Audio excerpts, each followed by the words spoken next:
राजकारण जे देशामध्ये पंतप्रधान नरेंद्र मोदी साहेब करतात ते राज्यामध्ये देवेंद्र फडणवीस साहेब करतायत.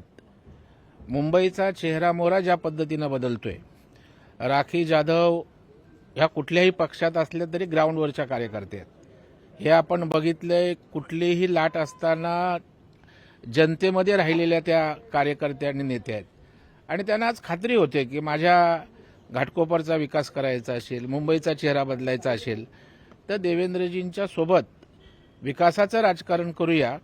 कारण शेवटी पक्ष नेते हे विकासासाठी असतात आणि त्यातून मुंबई राष्ट्रवादी काँग्रेसची शरद पवार साहेबांच्या पक्षाची अध्यक्षा आज त्या ठिकाणी मुंबई अध्यक्ष अमित साटम साहेब, आशिषजी शेलार आमचे मंत्री आणि पराक्षा आमदार प्रसाद लाड आमच्या उपस्थितीत तिने भारतीय जनता पार्टीमध्ये आज प्रवेश केला आहे. असं काय कारण आहे की आधी काँग्रेसचे विरोधी पक्ष नेते होते रवी राजा, त्यानंतर राष्ट्रवादीच्या गटनेते होते राखी जाधव, ही सर्व प्रमुख पक्षाची प्रमुख मंडळीच आता भाजपमध्ये येत आहेत. ज्या ज्या पक्षामध्ये चांगली लोक आहेत, ज्यांना विकासाचं राजकारण हवंय, ज्यांना देशामध्ये मोदी साहेबांच्या नेतृत्वावर विश्वास आहे, राष्ट्रभक्तीवर विश्वास आहे आणि माननीय देवाभाऊंच्या विकासावर विश्वास आहे, ती चांगली लोक आज मोठ्या प्रमाणावर येत आहेत.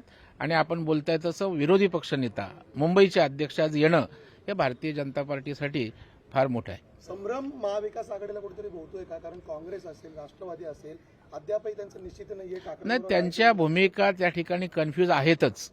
परंतु केवळ राजकीय उद्देशानं राखी जाधव आलेली नाही, तर विकास कोण करू शकतं, तर भारतीय जनता पार्टी महायुतीच करू शकते. ते समोर दिसतंय. मुंबईमध्ये देवाभाऊंच्या विषयी प्रचंड अशा प्रकारची लोकप्रियता, विश्वास राज्यातल्या जनतेच्या मनात आहे. तो आज राखीताईंच्या मनात असल्या कारणानं विकासासाठी आणि मुंबईसाठी ते आज भाजपमध्ये प्रवेश करत आहेत. दुसऱ्या याद्या देखील भाजपच्या अनेक नावं समोर येत आहेत. एक परत आरोप सुरू झाला आहे की जास्तीत जास्त मराठी आणि विरुद्ध अमराठी असाच संघर्ष आहे. अमराठी लोकांना खूप तिकीट भाजप दिलेत असा सूर एक उमटला. कुठल्याही प्रकारचा संघर्ष नाही. भारतीय जनता पार्टी सर्व बाजूंनी समतोल साधत मराठीचा सन्मान करतच मुंबईचं, महाराष्ट्राचं राजकारण करत राहील. त्याच्यामुळे ज्या वेळेला पूर्ण यादी बाहेर येईल त्यावेळेला आपल्याला जे वाटतं त्याविषयी आपला भ्रमनिरास काही जणांचा पक्षप्रवेश आणखी होणार होईल. कारण आता राहिला का उद्याचा शेवटचा दिवस आहे. उमेदवार मला वाटतं आज रात्रीपर्यंत सुद्धा होऊ शकतं. अगदीच एखादा काही विषय राहिलेत तर उद्या शेवटचा दिवस आहे. आम्हाला काय पर्याय काय? उमेदवारांची अदलाबदल होईल का? कारण भाजपचे काही उमेदवार नाही, अजून तसं काही ठरलेलं नाहीये. आपल्याला बऱ्यापैकी आता 80% 90% तर आज त्या ठिकाणी लोक फॉर्म भरायला गेलेले आहेत आणि आता राहिलेल्या गोष्टी तुम्हाला संध्याकाळपर्यंत क्लिअर होतील. नाही, अजून समोर आलं कुठनं? आम्ही सांगितलं ठाकरेंचा विश्वास आता मराठी मतांवर राहिलेला नाही, हिंदू मतांवर राहिलेला नाही. त्याच्यामुळं मतांचं लांगुल चालन असं केल्यानं होतं आणि त्यांना मराठीच्या मताची पर्वा नाही, हिंदूच्या मताची पर्वा नाही.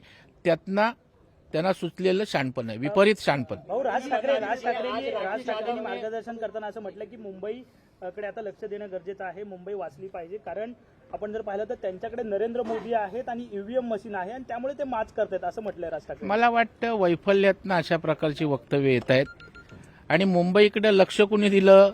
आमचंच लक्ष आहे. माननीय देवेंद्र फडणवीस साहेबांचं लक्ष मुंबईवर आहे. एकनाथ शिंदे साहेब नगरविकास मंत्री म्हणून आहेत आणि गेल्या काही वर्षात मुंबईचा चेहरा बदलतोय. ते मुंबईकडे लक्ष देवाभाऊंचं असल्यामुळेच, त्या ठिकाणी मोदी साहेबांचं असल्यामुळेच आहे. 25-30 वर्षात आपण काय केलं, काय लक्ष दिलं हे मुंबईकरांना नीट माहीत आहे. चला भाजपच्या नगरसेविका सुरेखा पाटील नगरसेविका आहेत भाजपच्या, त्या कुठेतरी नाराजी दिसत आहेत. उघड पत्रही त्यांनी आता सोशल मीडियावर पोस्ट केलं. मला त्याची कल्पना नाहीये. आम्ही बैठकीत आहोत, मी समजून घेतो काय.